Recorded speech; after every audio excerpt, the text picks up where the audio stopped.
Hey everyone, welcome back to another episode of Dude, Where's My Startup? I am here with the co-founder of Rhinestone, Kurt Larsen. He's developing the cutting edge of functionality and UX for Web3 products. We'll be talking about crypto's user experience problem, how Deliveroo's marketplace model can teach you things in Web3 you wouldn't expect, and also lessons of being a founder and some of the failures and successes to come. Yeah, I'm looking forward to it. So you've had a pretty interesting journey coming into Web3. You've been through finance, going into gig economy, being in crypto. Can you kind of walk us through what was the thing that got you from Web2 to Web3? What was that jump?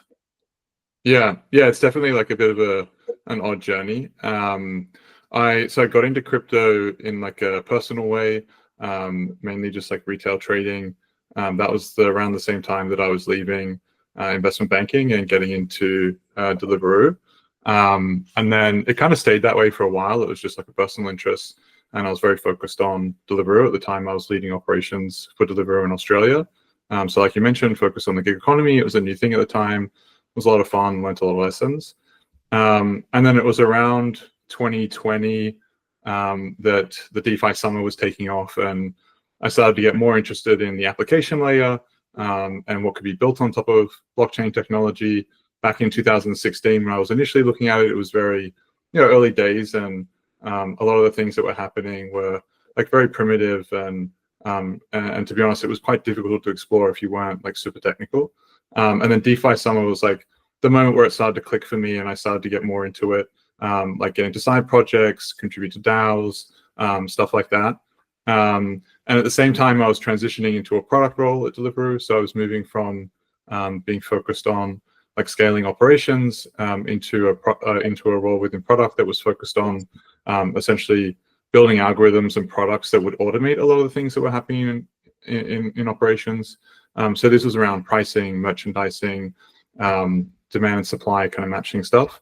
And yeah, it was during that time that I kind of learned more about marketplace technology and the downsides of operating a gig economy like Deliveroo, and how it often becomes a bit of a zero-sum game, and there's like huge kind of misalignment of incentives, and that was at the same time I was ramping up on crypto and thinking more about Ethereum as like a coordination layer. And so that's when I started exploring, well, what could you do to actually start to introduce blockchain technology to regular Web2 marketplaces? I met my co-founder Conrad. We started brainstorming some stuff, working on some smaller product ideas, and then just by following our nose with existing clients, we got to account abstraction, because there were just so many different problems that we were running into before we could even get to like tackling the actual problems we set out to tackle. And that was all around just like the UX of crypto, and just clients saying, hey, that's a cool product, but can you help me onboard the users? Like, what is this seed phrase thing? What's gas? All that kind of stuff. Awesome. How did you meet Conrad, your co-founder?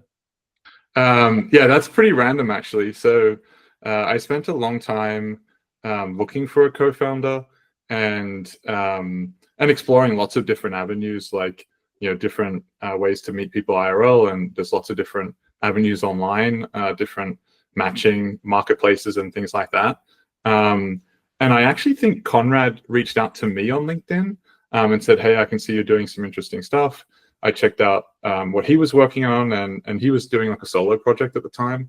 And I was still at Deliveroo, and I said, hey, it would be cool to jam just on your product. Like, I actually at the time didn't even think that we would end up working together. It was more like, it'd be interesting to kind of catch up and hear about what you're working on, and we can share ideas. And we just got along super well. And very quickly we were chatting every day about different product ideas. And then, eventually I quit my job and started working with him full time. That's awesome, man. And how long ago was that? 2 or 3 years? Yeah, so it was in the summer of 2022, so early summer 2022. Awesome. So, when you're coming into 2022 with Conrad, what was the mission? What was the vision for Rhinestone? And what has it become today? Yeah, I mean, in 2022, it was very different. It was very like, hey, let's explore different ideas around this general concept of how do we kind of bring user-owned networks to Web2 marketplaces.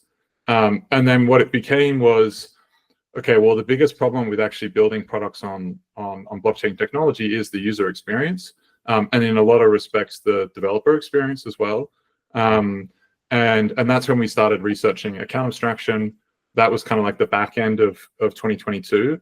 And then we launched the first modular smart account without getting into the technicals, but we did something that the ecosystem was very interested in. The timing was like almost perfect in terms of what was happening in the ecosystem at that time. It was around the same time that ERC 4337, which is like the standard that a lot of developers now follow for account abstraction, was also going live, and so we managed to capture a lot of mind share in that moment. And the mission is pretty simple. It's essentially we tackle the UX layer of crypto, and we look to make essentially building self-custodial applications that has seamless UX and zero compromise. And what I mean by that is, like, typically when developers make the decision to be fully self-custodial, there are definitely UX trade-offs. Like, there are just UX trade-offs of being a crypto user. And so how do you abstract that? But there are other trade-offs as well, where it's like, well, this product just simply isn't possible for XYZ reason.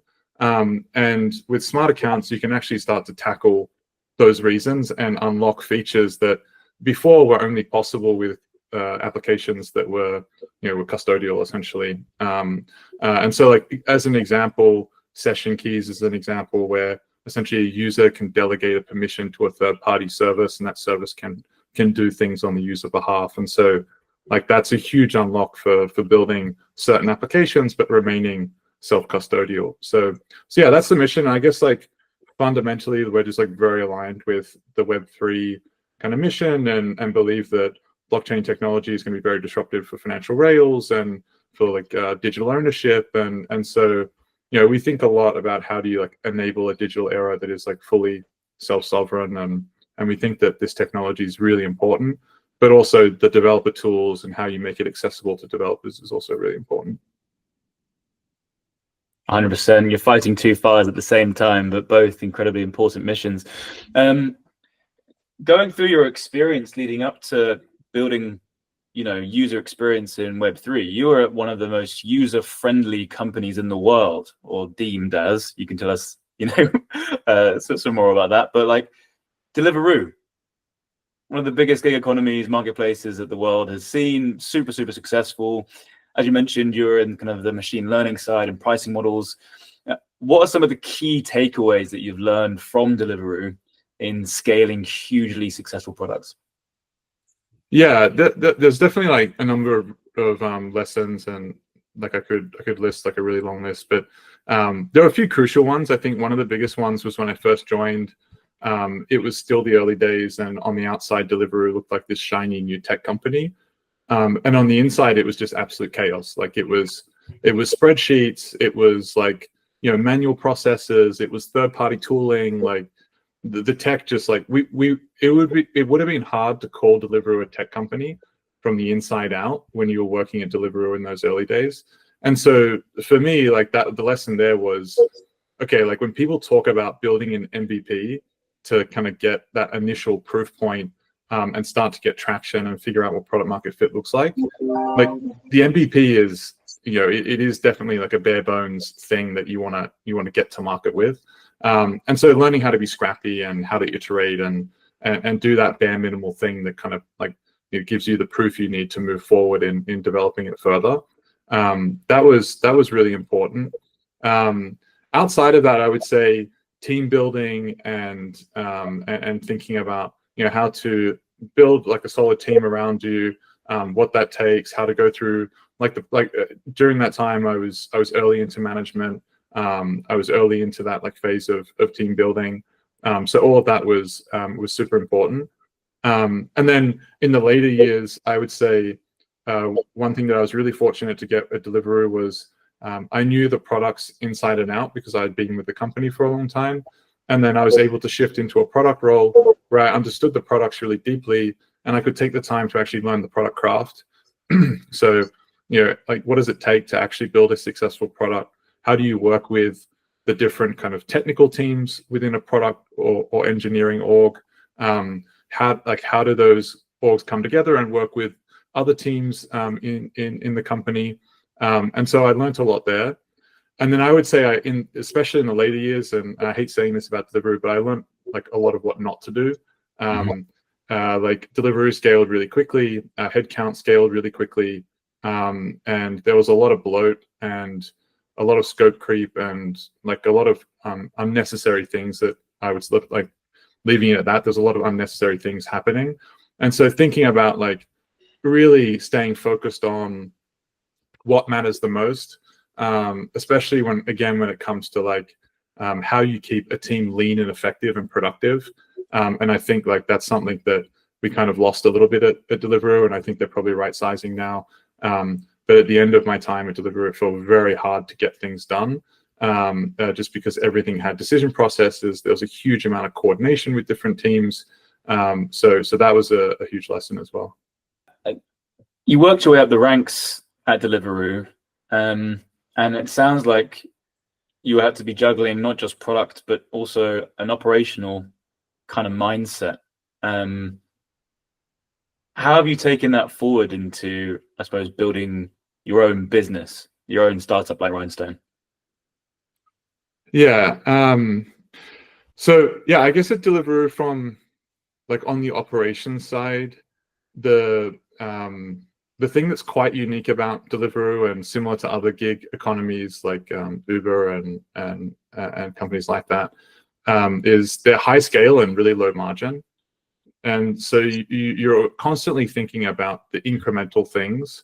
We would be in product meetings and we'd be talking about shaving a few seconds off, the kitchen to customer time or the restaurant preparation time, or saving a few pence on these types of orders. And they're really like small, like fine tunings of the product, or sometimes not fine tunings. They're big changes, but they bring small effect at an order level, like at a unit level. But then when you scale it up, it has a massive impact on the company. So that was one thing, always thinking about just really getting into the detail and understanding the detail and how the detail ravels up. That was always really important from like an operations standpoint.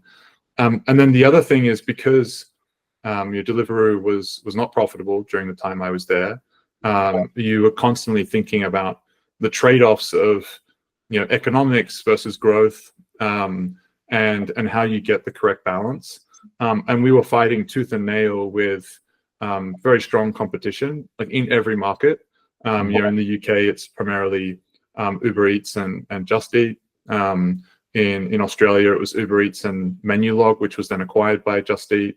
And so there was this like huge mentality of going neighborhood by neighborhood, and really like winning each piece of turf. And so, yeah, like thinking about that at Rhinestone, it's like, well, where are the product verticals we want to win? Where are the segments we want to win? What is the minimal thing we need to do there to win? How can we be really efficient with our engineering resources and be the most productive as possible? And yeah, that kind of like, those are the key variables that hit the bottom line within a SaaS company, which is obviously quite different to Rhinestone, but I think it's just the mentality of how you approach those problems.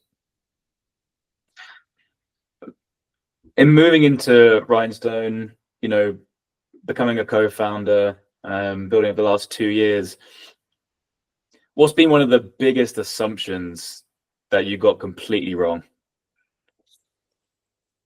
That's a really good question. I think it can be about your customers, it can be about the market, it can be anything. Yeah. I mean, so like one of the early assumptions that I wouldn't say we got wrong, like we always talked about it, was the timing around what we're building. And so the initial kind of wave of focus around account abstraction, there was a lot of hype. It was like, okay, people are moving to this technology. And that did not materialize in the same way. And like, there are newer developments that is kind of making it feel again like it's just around the corner, and without getting into the details there. But so that was like one thing, and I think timing is like really really difficult, but also really important. I think one other thing that we sometimes feel guilty of, which is maybe less of an assumption, but we get really focused on the tech. Like we get really obsessed with the tech. And what we've learned again and again with clients is like, we kind of nerd out over the tech way more than they actually care about some of like the underlying nuances. They really just care about the end result. And so we've really shifted our focus in the last like 6 to 9 months to really be like how do we actually get down to the specific thing that the customer or the user is saying they want, and if that means violating some of our values when it comes to the tech. Well, values is maybe the wrong word, but I guess like perfection being the enemy of good. And like there are some tough elements around smart contract development on the blockchain being more like building hardware. Like you front load a lot of the testing and security, and then you launch. So you constantly feel like you have to future proof things. And I think maybe we've lent into that a little bit too much. So what's the kind of like, you said values there, but maybe you think of like maybe principles. Yeah. What's kind of one of the killer principles that you stand by in creating product excellence? Yeah, one of the killer principles, which it can be at odds with product excellence, I think is maybe the key point here, is we believe that the technology should be like really at its core, it should be credibly neutral, and it should be highly composable. And like that's really important from the perspective of being applicable to many different use cases, but like being malleable and flexible, but also like allowing other developers and teams to really extend what you've built. And that's really like part of the crypto ethos, and it's what allows you to like really leverage the network effects that you can get in crypto. And then so that's the principle that's like sometimes at odds with like we just need to focus on doing the thing that gets to market. And I would say that's the principle that like we're now starting to just like lean into a little bit more. Like let's like rather than doing everything perfect, let's focus on the thing that actually gets us to market, that gets us into prod, and let's think about these other things that might come in like a V1 or a V2 or a V3. That's 100% something we've dealt with Cliptus. Just being okay with it being okay, and just getting it out and iterating on that. Going into Cliptus 3 years ago, I was an utter perfectionist. And it took a lot to kind of crack that kind of mindset and really start building, in an iterative manner, and not worry too much about the small things. 100%. What's been one of the biggest personal challenges for you in becoming a founder, kind of leaving a stable job, working at a great company, and going into the unknown? Yeah.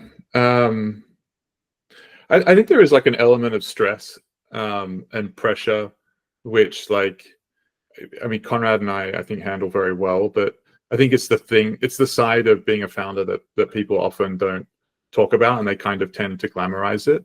And I think the grind can be a lot of fun, but it is taxing for sure. But it's the thing you sign up for, and like you don't like there's no other way to really do it, and I still love every minute of it. I think the other thing that's been tougher to grapple with is like even like a lot of the things I feel like I'm talking about now, like around lessons and stuff, and the principles to which we build by, like they are quite obvious things. And I think like the thing that you struggle with more when you're a founder, or even when you're just at a very early age startup, is you feel the pain of every decision. Like you really have to weigh everything. And I think that is like a very different mindset to if you're in a big company and it's like, well, at the end of the day, I'm not really responsible for the cash burn at the end of the day, or we have a big recruitment team. We can replace this person in no time. Like they're not good for us. Let's axe them. Kind of like it's hard to make those decisions when you're small and you're a founder and you feel every bit of every decision. And so I think for that reason, like we've been slow to make some decisions that were clear to us, but we were kind of too attached to allowing the downside of the decision to really outweigh the benefits, because we would have felt the pain more. Like, for example, like we had an individual working with us who on multiple occasions we were like, okay, this person's probably not fit for the team, but they're working on that thing that we need to deliver, so let's just hang in there a bit longer, and a bit longer and a bit longer. And like the lesson there is like, you should fire fast. If you don't think someone fits your org and your team, you should fire fast. And that's such an obvious lesson. Like I did that again and again at Deliveroo, but it was a much harder decision when you know you're going to feel the pain of the trade-off way more than you ever feel at a big company. So yeah, that's something that's hard to mentally weigh, because it's like it can be quite a subjective bias as well. If you may not even realize that you have that bias. Completely. When you're just in a single department and you don't have to worry about also being the CFO, the CEO, the CMO, your decision, you don't feel the different layers to what that decision means in somewhere like Deliveroo, while building your own thing. Yeah, like you said, the knock-on effect, you can see it all happening and you're in charge of that. So there is definitely, I think a lot of that comes with a great enjoyment, because place your bets how you think is the most strategic, but with that comes a lot of stress and a lot of unknowns. How do you personally deal with things like burnout or those kind of high stressful periods? Yeah, I have like a very specific routine. Like I do exercise almost every day. I probably take like one, sometimes some weeks 2 days kind of off if I'm busy, but I try and be like, okay, the exercise like really matters. It really helps me stay level-headed and like have a good start to the day. So I do exercise every morning. That's one thing. And then we have some team rituals that are really useful. Like we're on a mission to become an IRL team. We kind of started as a remote team and we're shifting to being more IRL. And obviously Conrad's based in London, and we've always had dinner one night a week, and now it's becoming a team thing. So having these rituals I think is super important. And then like I have my partner at home who's really supportive, and I have those kind of like personal networks where I can kind of talk about all this stuff. So yeah, I think the big thing is just like really sticking to your routine, the thing that keeps you energized, and then working with your team and with your advisors, who are sometimes also your friends when you are in those sticky moments. And I think you learn a lot of the time that like you're not alone.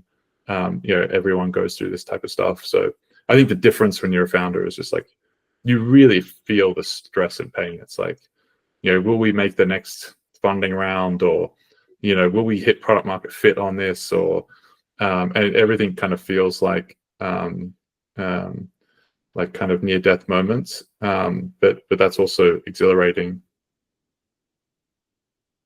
Definitely.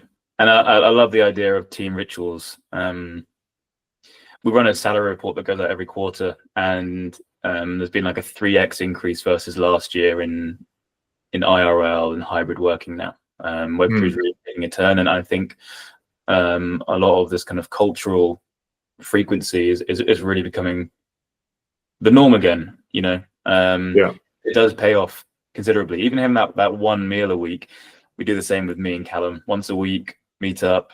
He even stays around here. So yeah, it's I completely see that. I'd love to know, based on your last 2.5 years building Rhinestone, what's the one piece of advice you would have given yourself at the very beginning?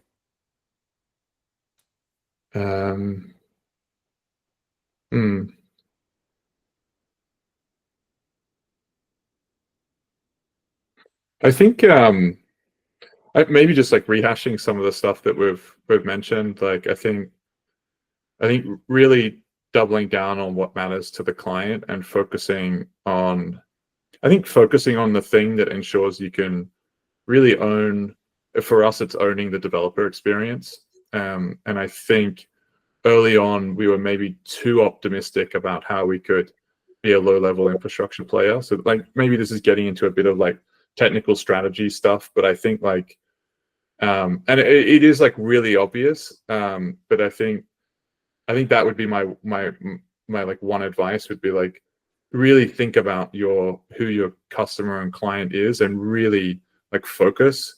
We were maybe a little bit too sporadic, not sporadic, but broad, which kind of helps you narrow. Obviously, it's hard to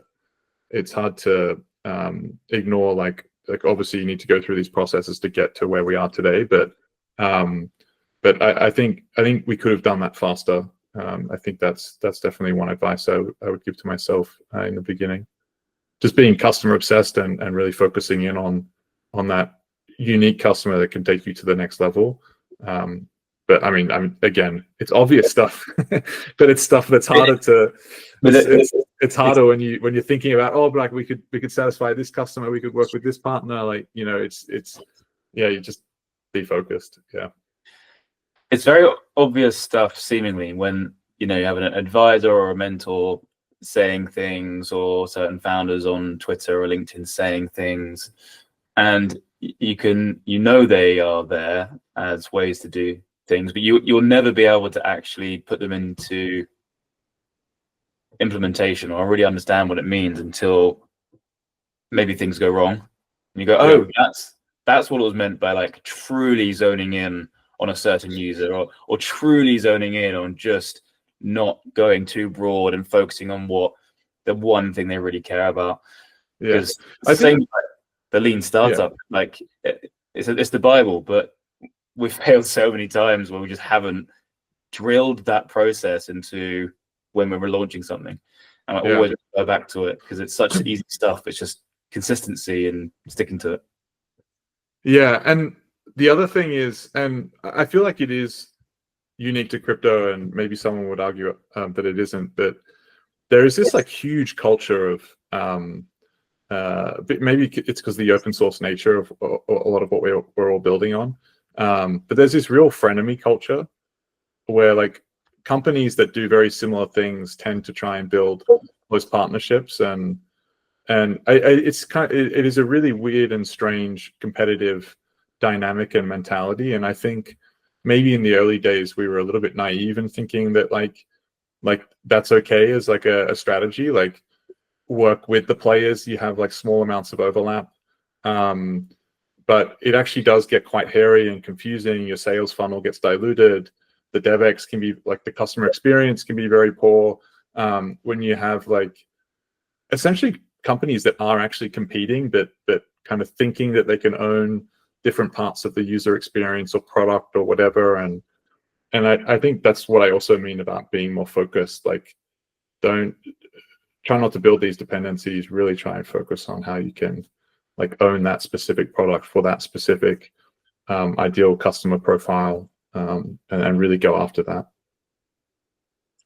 Yeah, often partnerships can work if they are genuinely complementary and you haven't got any reason to butt heads or cannibalism. But if it is there's always going to be a string that's a bit loose. And it's tough, right? Like a lot of the partnerships we developed in the early stage and still maintain like today is one of the big reasons we were able to get great traction and do a big seed round, is because, well, this team works with Circle. They work with, they're close with the Alchemy team. They work with all the account vendors, all the major wallets they're in dialogue with, like, and actually like these teams are using their open source. So it's kind of, you do need to leverage it, but I think like you can't become overly dependent on it.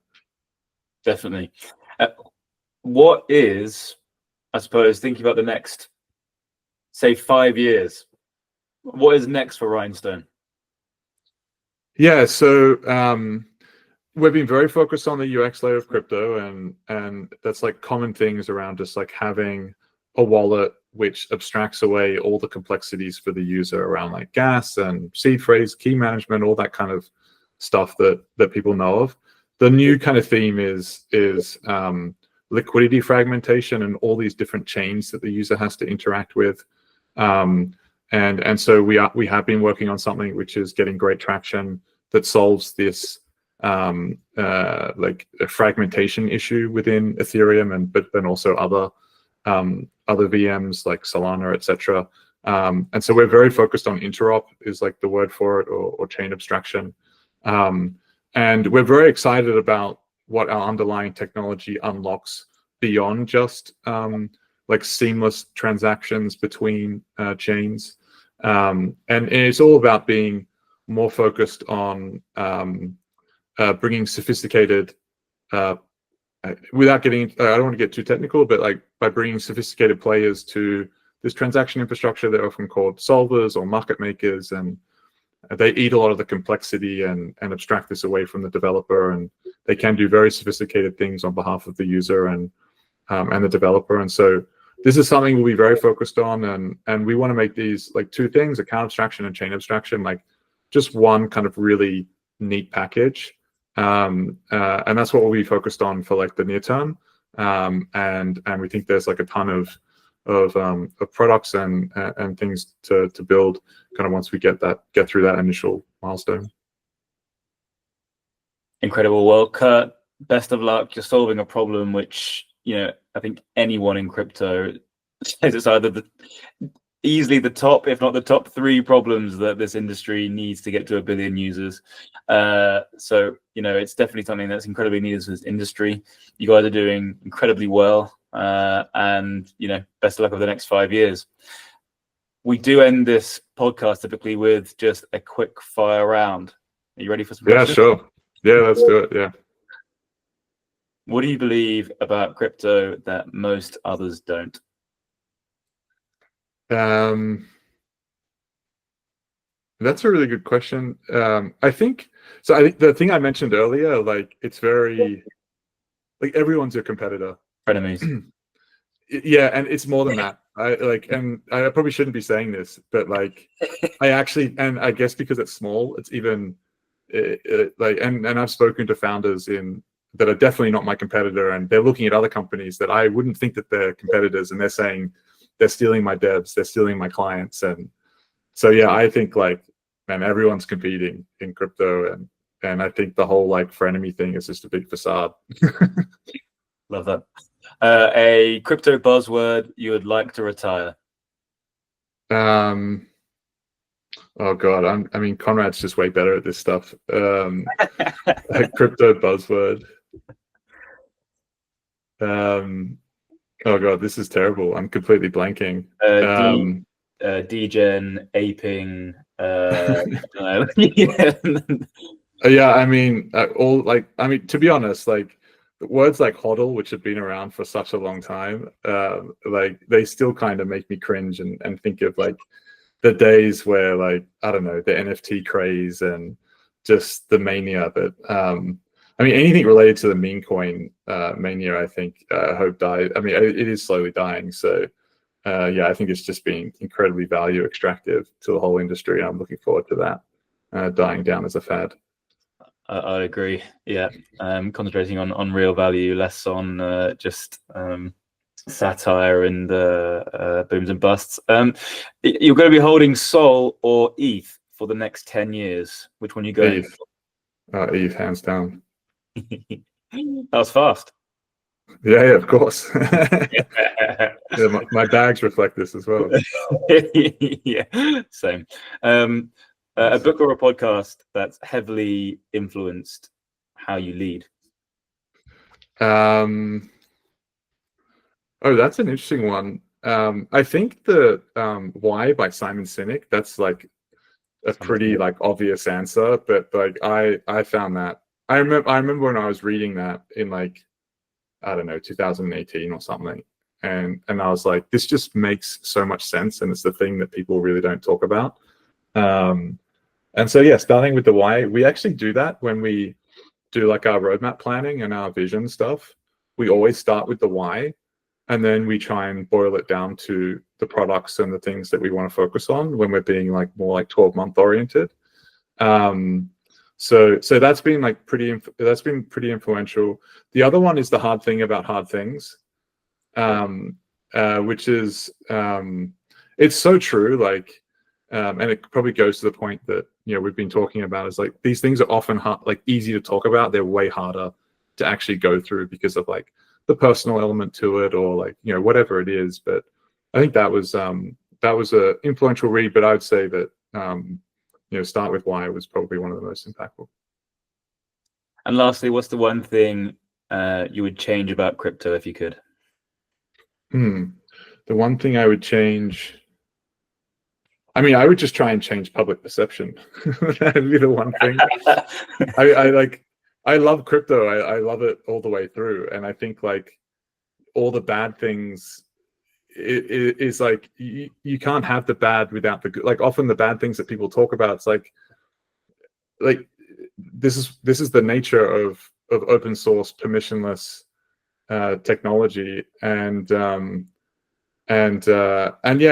so just the perception thing around like even like silly things that people say, like where it's it's where all the criminal activity happens. It's like the blockchain is fully transparent. Like I couldn't think of a harder way to obviously there are tools to obfuscate transaction data and all that kind of stuff. But yeah, I think perception would be the thing I would focus on. And I guess this is like, I guess this isn't even like a hot take, right? Because everyone's talking about how Ethereum and these different teams they need better marketers, and this is more about like the L2 kind of L2's parasitic, but I guess like there's internal perception and there's external perception. I think the external perception thing I'd love to change. Mindset, perception, and marketing. Lots of good marketing, definitely. Well, Kurt, thank you so much for joining us. This has been an awesome episode. Appreciate it. Speak soon. It's been a lot of fun. Cheers. Thanks, Dan.